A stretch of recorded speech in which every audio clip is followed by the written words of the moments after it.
Okay, guys. So things are going pretty well here. I got everything straightened out. So it is time I start seriously looking for a job. All right, seriously looking for a job. I have no more excuses. It's starting to look really bad if I don't have a job. So before I was like I had all these pet peeves about, but now things look like they're psychologically resolved and everything like that. So if I just sit around here all summer eating popcorn, watching YouTube, it's gonna get really ugly. It's gonna get really disgusting. So I'm gonna start looking for a job, and here's my strategy for looking at a job. I just I just published a new map for City Wellness Atlas. It's index of work. How are you supposed to use it? All right, so I did a similar map for Canada, this similar map for the United European Union. All right, this is how you're supposed to use it. I'm going to use the example of Ontario. So the index is really just a number in relation to other fields, right? So it's a ranking, right? It's like if you sort it in order, it's a ranking. So you're supposed to take the numbers. They're unsorted. They're just going by like the occupation.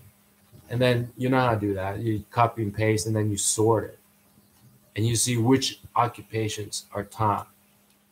And then there's also a proper way to use it, which is, let's say in Ontario, agriculture, fishery, and forestry is number one, right? Number one industry. But say you're admin support. That's not what they mean by, like, if you're admin, you don't go looking for work at a agriculture farm. That's not what it means. It just means if you're in school right now, the best, and you want the odds of getting a good career, then take forestry and agriculture. Is what it means.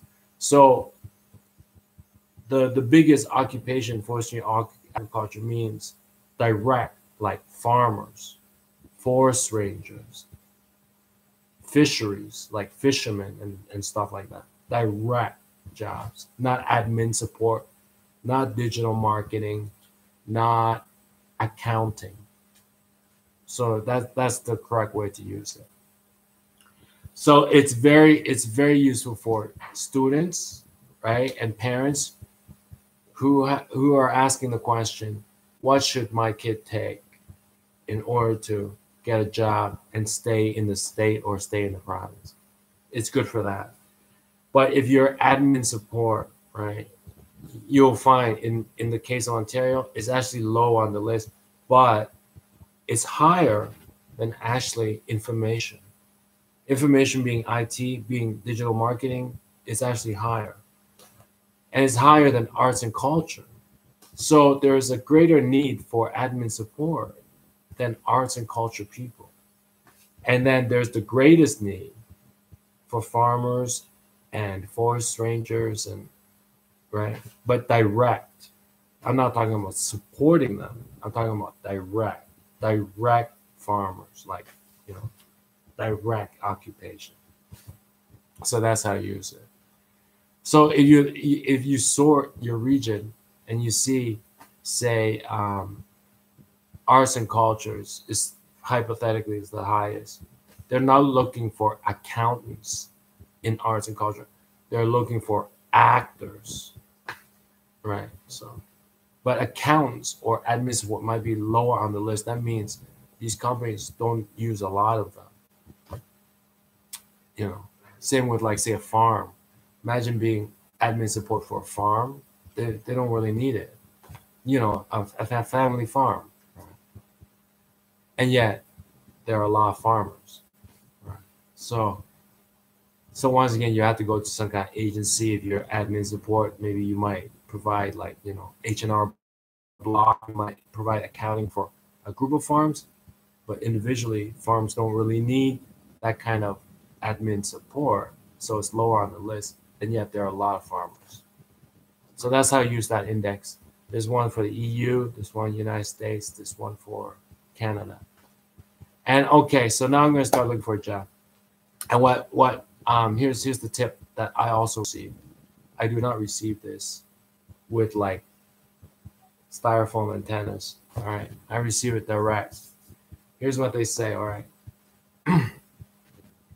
there's two ways you can do this. Okay, you can go to job board and just apply. Anything that's there, you apply. Right. And then there's the other way, which is like picking stocks, which is like if a company is hiring, you run them through like Google News. You see if there's any controversy.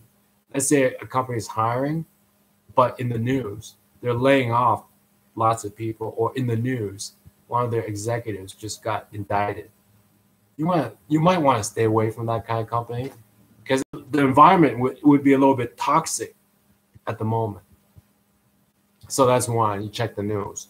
You check the job opening, and you check the company against the news, right? And then there's extra step if you want to take it, which is you go to YouTube on their channel, and if they're a pretty big company, you check if they have any testimonials for employees. Because nowadays, if a company is proud of its culture, it'll have its employees talk about it. So now it's 3 steps. You see a job opening, you take that company, you run it through the news. Are they in trouble? Are they causing any trouble? And then you also go to their YouTube and you see, do they have employees up there saying how great it is to work there? Odds are that company, if you apply and you get the job, you're probably going to be around for a long time. But if you go for a company and then in the news, executives just got charged or they're declaring Chapter 11, and then you go to their YouTube, it's blank, there's no videos, that's just a waste of your time, isn't it? So I'm going to start looking for a job because now I feel good. I look good. I feel good. I'm pretty happy. And so beyond this point, it's just going to get really disgusting on YouTube. They're going to have flipped the tables on me. I would be Marie Antoinette after this point. If I'm not looking for a job beyond this point, I am Marie Antoinette. So I'll see you guys later. That's my tip for you guys.